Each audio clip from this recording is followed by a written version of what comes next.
안녕. 이제 세 번째 차식. 이번 주 온라인 수업 마지막이네. 이제 전교생 등교하니까 마지막일 거다. 라고 생각하니까, 좀 그렇다. 온라인 수업도 괜찮은 것 같은데, 2학기 되면 또 모르지 또 할지도. 하여튼, 온라인 수업 1학기 마지막 수업이라고 믿고 활기차게 멋지게 한번 마무리하겠습니다. 자, 오늘은 1920년대 국내 저항. 자, 저번 시간에 1920년대 식민지 정책에 대해서 했잖아. 뭐였지? 기만적인 민족 분열 정책. 다른 말로 문화 통치라고 했지. 자, 그런 상황에서 기만적으로 친일파를 막 양성하고 있는 그런 시점에서 그걸 알고 우리는 또 어떻게 저항했는가? 아니면 거기에 그냥 타협하고 물 흐르듯이 흘러갔는가? 자, 그런 내용들을 우리가 이번 시간부터 배우게 될 겁니다. 먼저 국내에서는 어떻게 저항했고 그 다음 시간은 여러분들이 학교에 오면 국외에서는 어떻게 저항했는가를 배우게 될 거예요. 자, 오늘은 바로 국내의 저항입니다. 자, 교과서는 294쪽부터 297쪽까지. 자, 교과서 펴놓고 자, 이제 들어가겠습니다. 자, 먼저 20년대 민족 저항 운동을 하게 되면 두 가지로 나눠져. 20년대가 되면 여기 보면 1917년 러시아 혁명. 러시아 혁명에서 사회주의 혁명이 전 세계적으로 유행하게 됩니다. 러시아에서부터 시작을 하잖아. 레닌 들어봤지? 레닌. 사회주의. 여러분이 알고 있는 공산주의 말이야. 공산주의는 사회주의 안에 들어가는 내용이에요. 사회주의가 더 큰 개념이라고 할 수가 있어요. 그래서 그 사회주의 혁명으로 러시아가 혁명을 이룹니다. 그러니까 공산주의, 황제가 다스리던 러시아라는 나라가 이제는 공산주의 지도자, 뭐 대통령이라고 하지만 공산주의를 신봉하는 대통령이 나라를 다스리는 그런 나라로 바뀌게 되는데 그 러시아 혁명이 성공하면서 전 세계적으로 사회주의 운동이 유행을 하게 됩니다. 대유행. 자, 사회주의에서 핵심은 노동자, 농민들이 주인이 되는 세상이야. 그러니까 자본과 기득권 그리면 자본가고 그들이 불평등을 만들어 놨으니까 열심히 일해도 우리는 불평등하다. 그래서 노동자와 농민들이 단결해야 된다. 뭐 그런 내용이 사회주의 운동이야.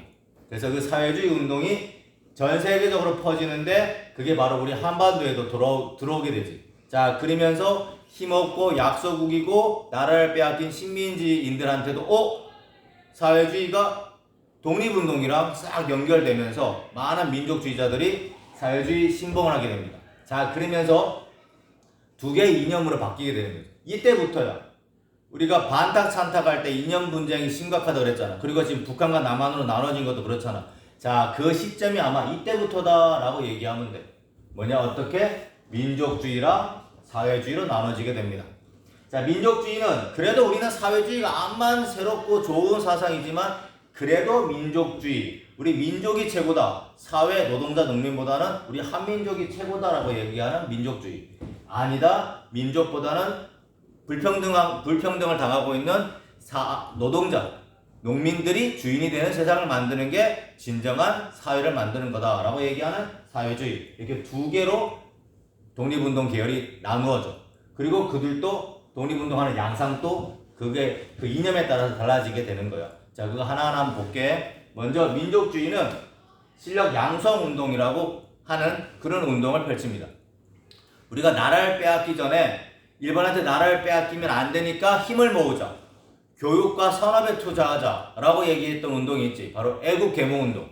그 애국개몽운동 똑같은 얘기가 나라를 빼앗기고 나서는 실력 양성운동이 되는 거예요. 자, 나라를 사랑하고 사람들을 계몽해서 일본한테 나라를 빼앗기면 안 된다라고 했던 그 내용 그대로 이제 나라를 빼앗겼으니까 실력을 양성해서 일본과 맞짱뜨자. 그 얘기야. 자, 나라를 빼앗기기 전에는 애국개몽운동. 나라를 빼앗기고 나서 20년대는 실력 양성운동이야. 똑같은 개념이지만 이름이 달라. 이름이 다르다는 거 기억해. 자, 그래서 실력 양성운동을 어떻게? 애국개몽운동도 교육과 산업이었잖아. 자, 실력 양성운동 똑같아. 근데 더 세세하게 나눴어. 먼저 경제 분야, 교육 분야, 언론 분야, 학회 이렇게 네 개로 한번 나눠가지고 실력 양성운동을 얘기해 보겠습니다. 먼저 경제. 회사령이 발표됐잖아. 회사령은 뭐야? 회사를 세우려면 청도한테 허가를 받으라. 이 1910년대지. 근데 20년대가 되면 어떻게 돼?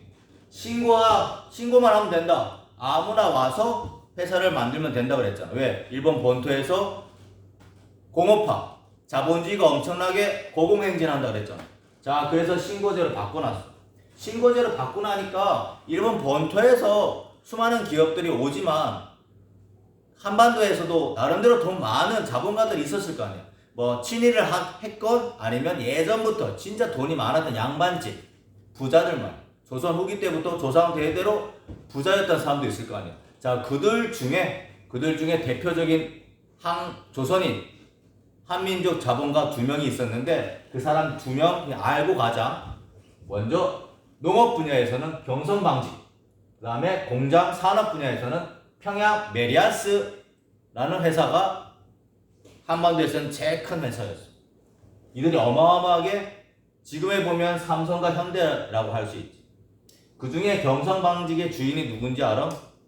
여러분이 가고 싶은 대학교 있잖아. 스카이 중에 하나. 고려대학교. 고려대학교를 만든 사람이 바로 경성방직 사장 김성수야. 김성수.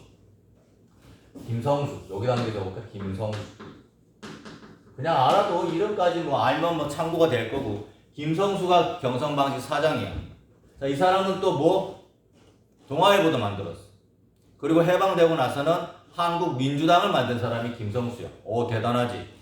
자, 그런데 얼마 전에 이 사람 호가 인천이야. 인천 박물관. 고려대학교 가면 인천 박물관도 있고 인천 동상도 있어. 김성수 동상. 호가 인천이야. 그런데 고려대학교 주변길이 인천로였어. 인천로. 얼마 전에 이름이 바뀌었다. 고려대학교 로로. 고려대 로로 이름이 바뀌었어. 왜? 김성수가 친일파였거든. 어마어마하게 돈을 많이 벌어서 일본인들한테 돈을 갖다 바쳤거든. 자, 독립운동가이면서 역시 또 변절한 친일파이면서 고려대학교 총장이었으며 동아일보 사장이었으며 경성방직의 사장이었던 그런 김성수가 이때 돈을 많이 벌었고요. 그 다음에 평양 메리아스도 있었다라는 거. 자, 이렇게 해서 민족 자본도 크고 있는 그런 회사들도 약간은 있었어. 자, 그러다가 관세까지 폐지합니다. 관세까지 폐지하니까 당연히 회사령이 신고제로 바뀌면서 회사령 폐지되고 신고제로 바뀌면서 바로 관세가 폐지된 건 아니야.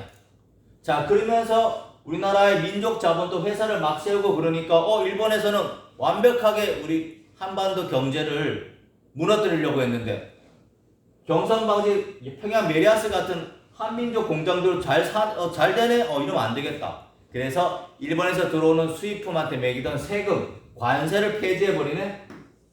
그건 뭐야? 대량 생산해서 값싸게, 우리 어떻게 보면 이 메리아스, 평양 메리아스에서 만든 팬티보다 일본에서 들어온 팬티가 더 싸. 이렇게 하니까 사람들이 당연히 일본 거를 살 수밖에 없지. 돈이 없으니까 싼 거 살 거 아니야. 그거 당연한 거 아니야? 언제까지 애국심에다가 뭐 그렇게 싼 게 더 좋은 거 아니야. 솔직하게 여러분도 그렇잖아. 질 좋고 싸면 그걸 쓰지. 언제까지 비싼 국산품을 사겠어. 여러분도 그럴 거 아니야. 자, 그렇게 되니까 이러면 안 된다. 우리나라 민족 자본이 망한다. 이러지 마. 그러면서 애국심에 호소합니다. 그 운동이 바로 물산장려운동 되겠습니다. 물산장려운동.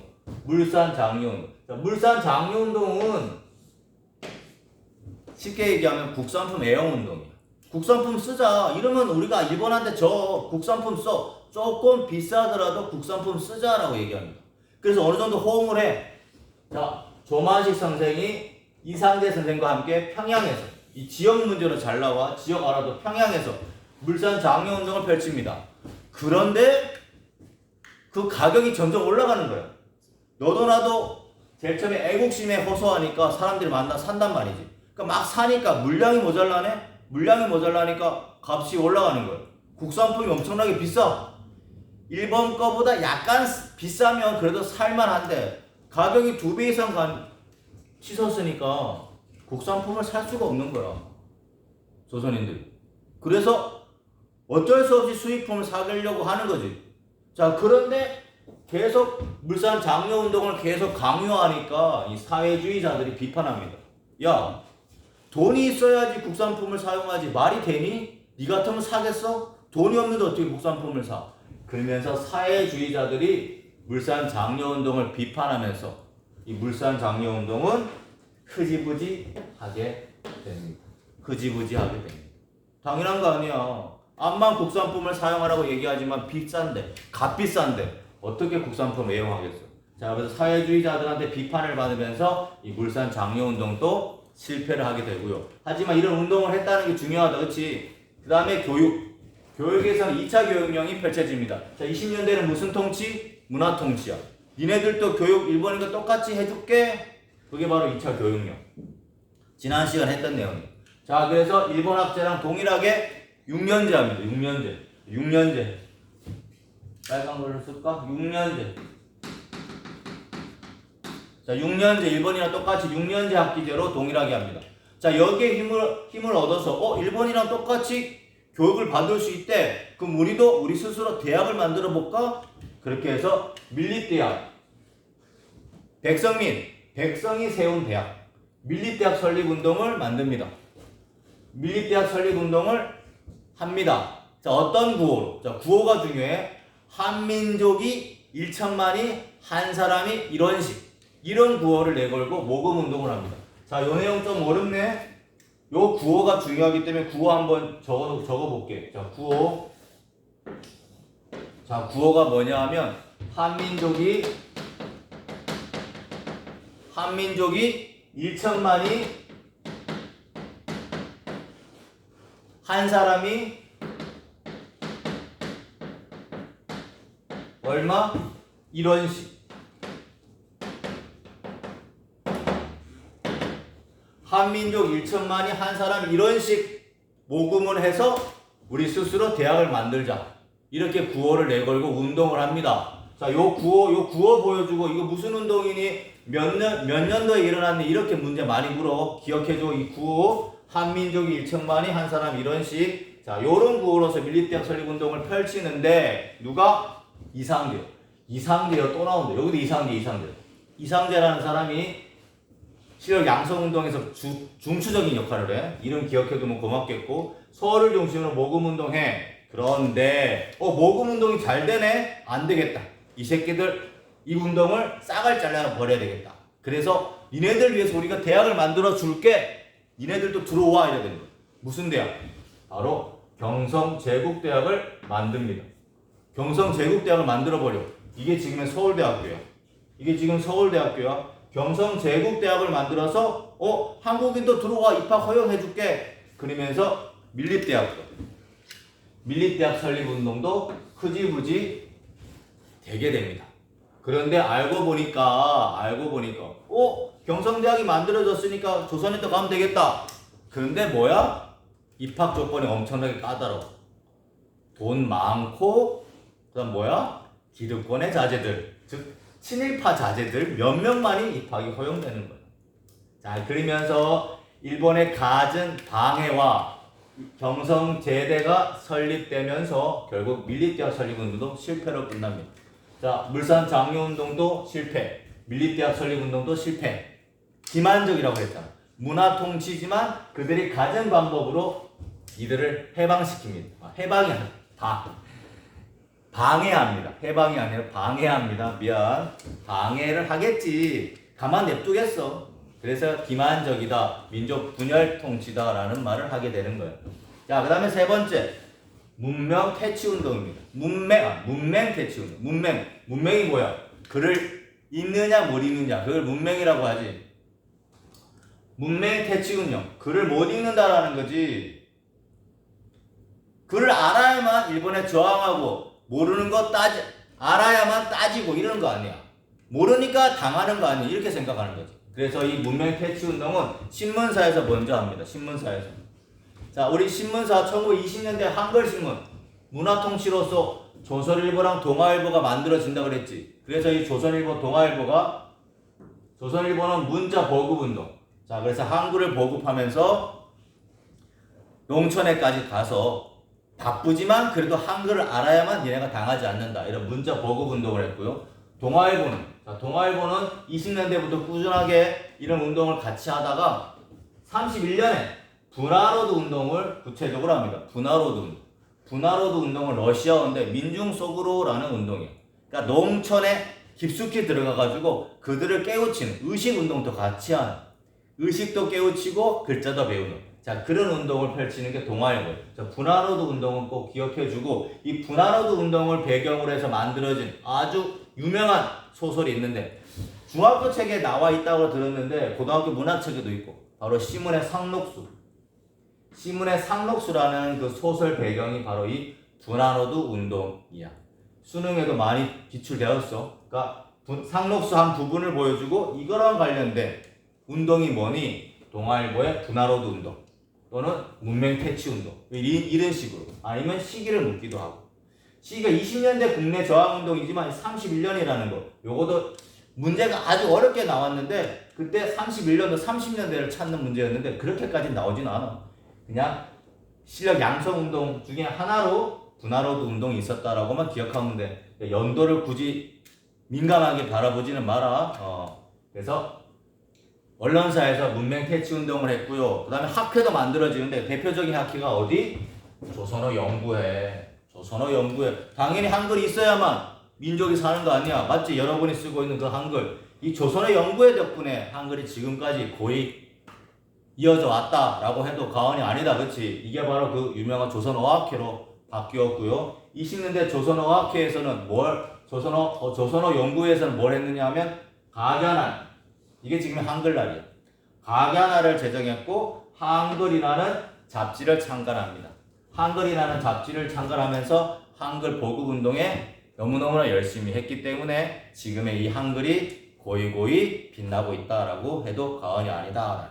자, 이렇게 해서 민족주의자들이 펼친 실력 양성 운동을 봤고요. 이제 사회주의자들입니다. 사회주의자들. 자, 러시아 혁명 때 구호가 뭔지 알아? 만국의 노동자여 단결하라. 만국. 러시아에만 국한된 게 아니라 전 세계 노동자여 단결하라. 그러니까 전 세계 노동자들한테도 이거 먹혀 들어가는 거예요. 니네들이 단결해야만 저항할 수 있다. 니네들이 지금 먹고 살기 힘든 거는 바로 그 기득권 때문이다. 이러면서 전 세계 노동자들한테 호소하면서 이게 자연스럽게 독립운동하고도 연결이 됩니다. 자, 볼게. 자, 러시아 혁명으로 우리나라에 사회주의가 유행을 하게 돼. 사회주의가 유행하면서 1925년에 조선공산당이 만들어집니다. 이 조선공산당을 만들었던 사람이 바로 누구? 박헌영이라고 했어. 박헌영. 국좌에 있던 박헌영. 기억나? 박헌영. 박헌영이 조선공산당을 만들면서 활동합니다. 자, 그러면서 이 조선공산당이 노동자 농민들한테 조합을 만들어라 라고 의식화 교육을 시키면서 조합을 만들어. 서로 뭉쳐야지 되니까 노동자 조합, 농민 조합을 만들어라. 이런 조합을 만들어. 조합, 협동조합 같은 거 얘기하면 돼. 생각하면 돼, 협동조합. 그래서 조합을 만들어서 니네들이 부당한 거 있으면 투쟁해라, 쟁의를 하도록 이들이 의식화 교육을 합니다. 조선공산당. 조합을 만들고 쟁의를 합니다. 이때 1920년대 쟁의는 주로 생존권 투쟁이지. 먹고 살기 너무 힘들어. 그런데 정당하게 합법적으로 법 테두리 안에서 야, 이만큼 세금 내라 그랬는데 너 왜 세금 더 갖고 가? 이렇게 되는 거야. 야, 우리 월급 이렇게 받아야 되는데 왜 월급 이것밖에 안 줘? 이렇게 되는 거야. 우리 소장료 법적으로 이렇게 되어 있는데 왜 소장료를 더 갖고 가? 이렇게 당당하게 따져라. 그걸 공산당이 얘기한 거예요. 당연한 거잖아. 당연한 거니까 노동자, 농민들이 맞아. 그래서 뭉쳐가지고 쟁의까지 합니다. 자, 1910년대 땅을 빼앗겼다. 그리고 20년대 쌀을 빼앗겼다. 그치? 그리고 해사령이 신고제로 바뀌었다. 농민들 힘들어, 노동자도 힘들어. 당연히 그들은 쟁의를 할 수밖에 없는 상황이었다라는. 그 중에 유명한 게 먼저 소작쟁이, 소작 농민들이지. 우선은 우리나라에서 농민들이 차지하는 비중이 더 컸지. 농촌사회가 더 컸기 때문에 아직은. 소작쟁이 중에 가장 유명한 게 바로 암태도 소작쟁이. 자, 목포 옆에 있던 아주 작은 섬이었는데 그 암태도에 있는 소작인들, 논을 빌려가지고 농사짓던 소작인들이 소작료를 내잖아. 가을에 쌀을 이렇게 걷어가지고 100가마 정도를 만약에 생산했다 그러면 그 땅 주인이 얼마를 가져가? 80%를 가지고 가는 거야. 80가마를 가져가. 20가마는 니네가 먹고 80가마 소장료로 내. 말이 돼? 어떻게 8대2가 돼? 아니면 7대3. 전국의 대부분이 소장료를 그렇게 받아 챙겼단 말이야. 그래서 이 암태도에 있는 농민들이 들어 누운 거야. 우린 미치겠다. 이제 죽을 것 같아. 그래가지고 배를 타고 목포까지 가. 목포까지 가가지고 그 일본 경찰 아니면 일본인들이 있는 그 군청 그 앞에 가가지고 들어눕고 막 꽹가리치고 막 데모를 하는 거야. 합법적이니까 당연히 8대2는 말도 안 되지. 암만 식민지 사회지만 어느 정도는 먹고 살게 해줘야 될 거야. 근데 그 친일파, 악덕 지주 친일파가 80%를 가져가니까 이건 안 된다 이거지. 그래서 암태도 농민들이 승리해. 8대2에서 6대4로. 오! 뭉쳐가지고 데모하니까 되네?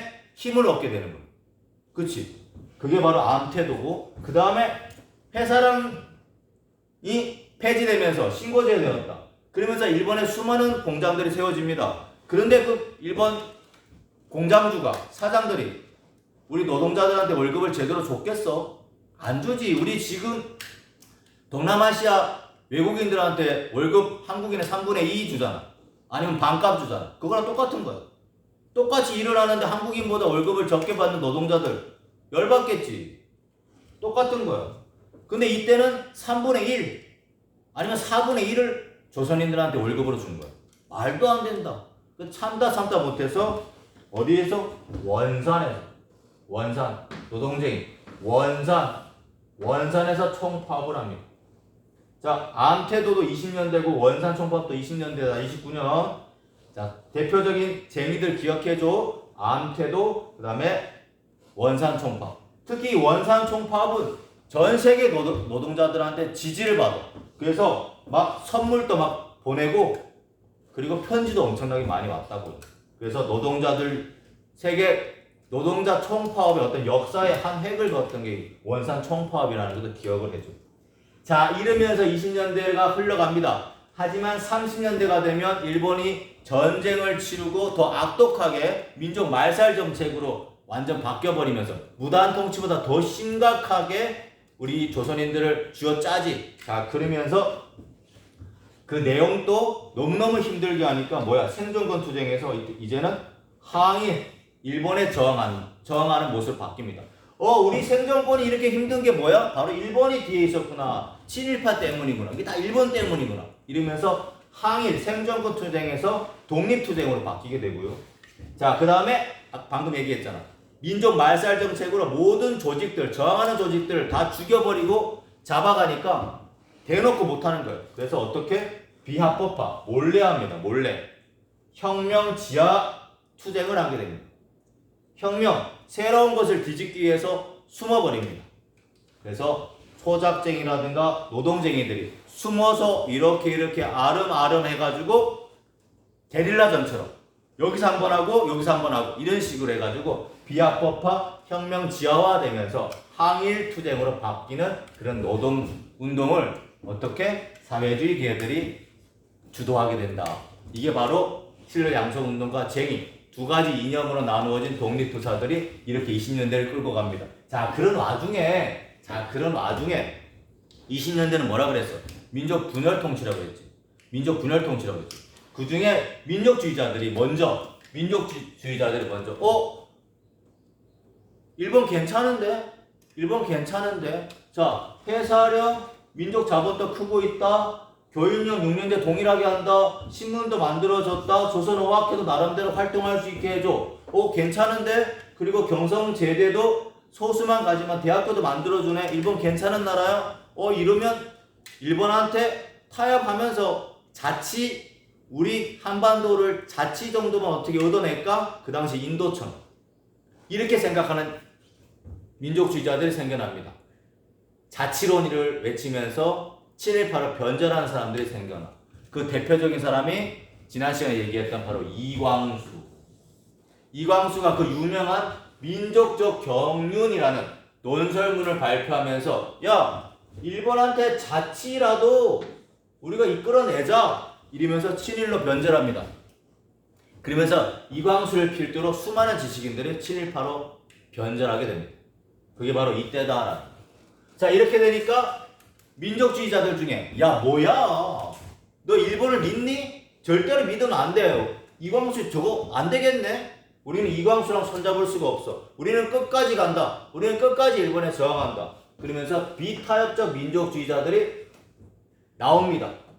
민족주의자들 중에서도 비타협적 민족주의자들이 분리해서 나옵니다.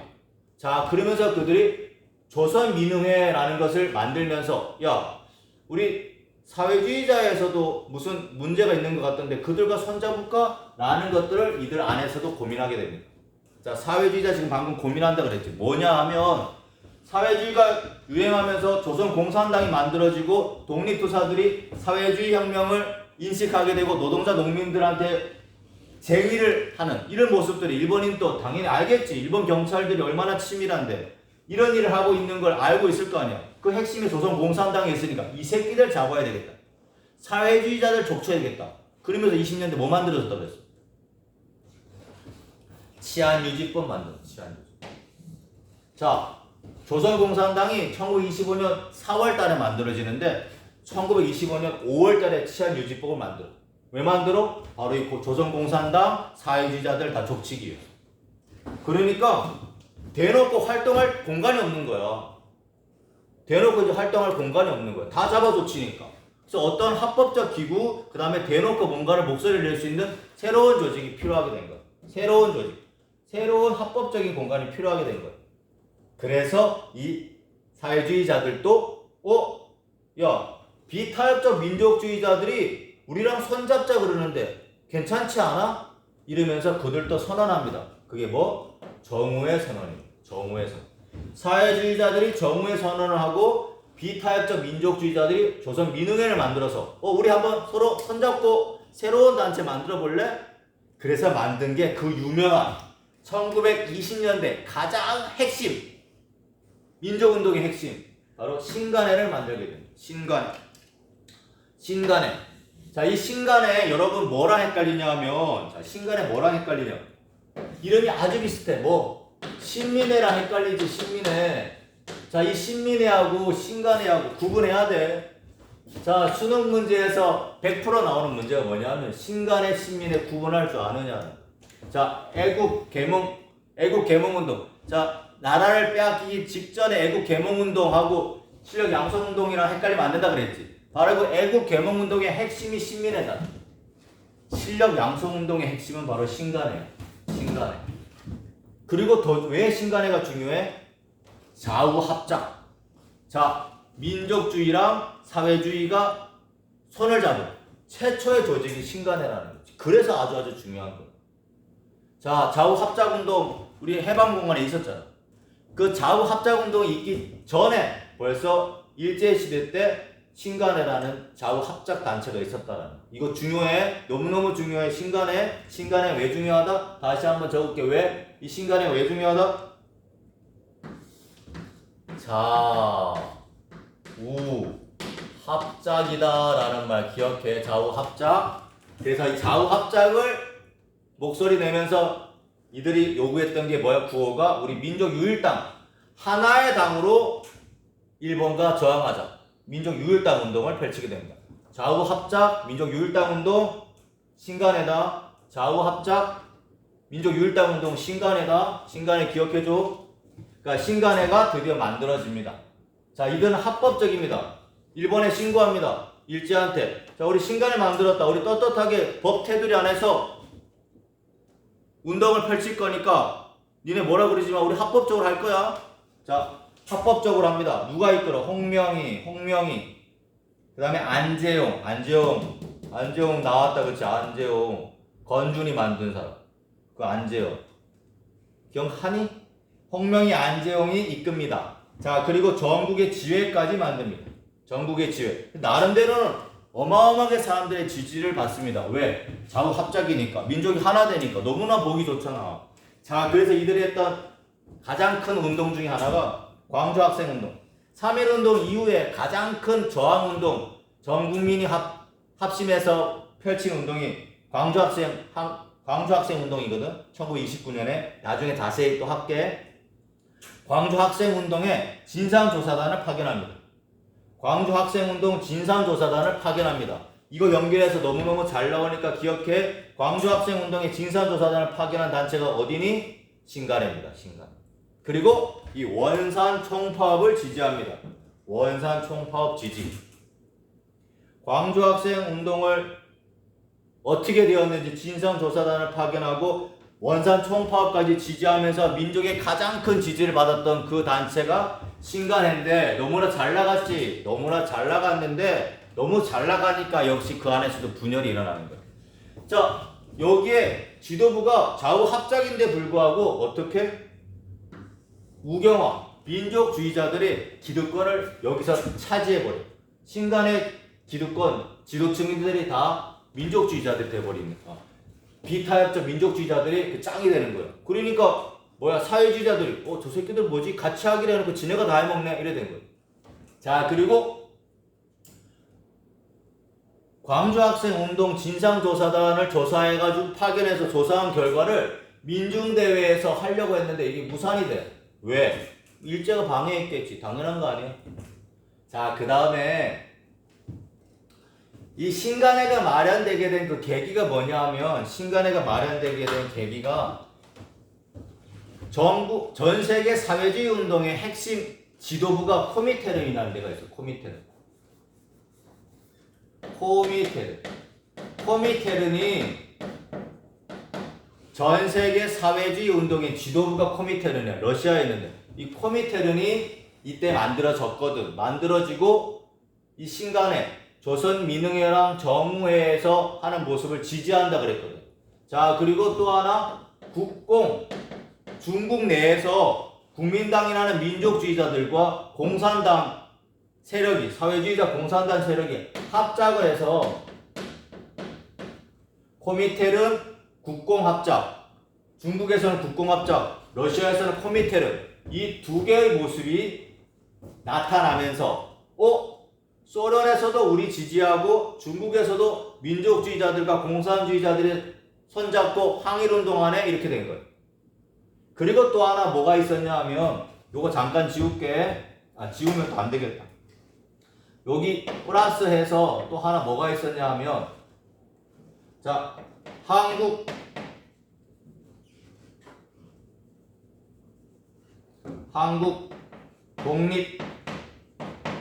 독립유일당 북경 촉성회 안창호, 신민에 맞는 그 안창호가 북경 베이징에 가가지고 한국 독립유일당을 만들자라면서 촉성회라는 모임을 만들어. 야, 지금 좌우가 합쳐져서 뭔가를 해야지. 뭘 나눠서 이념 분쟁해. 그러면서 한국 독립유일당 북경 촉성회라는 것을 안창호가 만들면서 활동을 합니다. 이게 국내에도 전해진 거예요. 자, 중국 북경에서 안창호가 한국 독립유일당을 만들자라고 얘기하고 코미테른도 지지하고 국공합작도 이루어지는 분위기에서 우리도 뭔가 하자, 이렇게 된 거예요. 그래서 신간회가 만들어진 거야. 그런데 이 코미테른이 니네 지금 보니까 제대로 합작 안 하네. 우리 지원 못해. 그리고 중국에서도 국공합작이 깨집니다. 민족주의랑 공산주의가 갈라섭니다. 이렇게 되니까 시대적 분위기가 갈라서는 분위기네.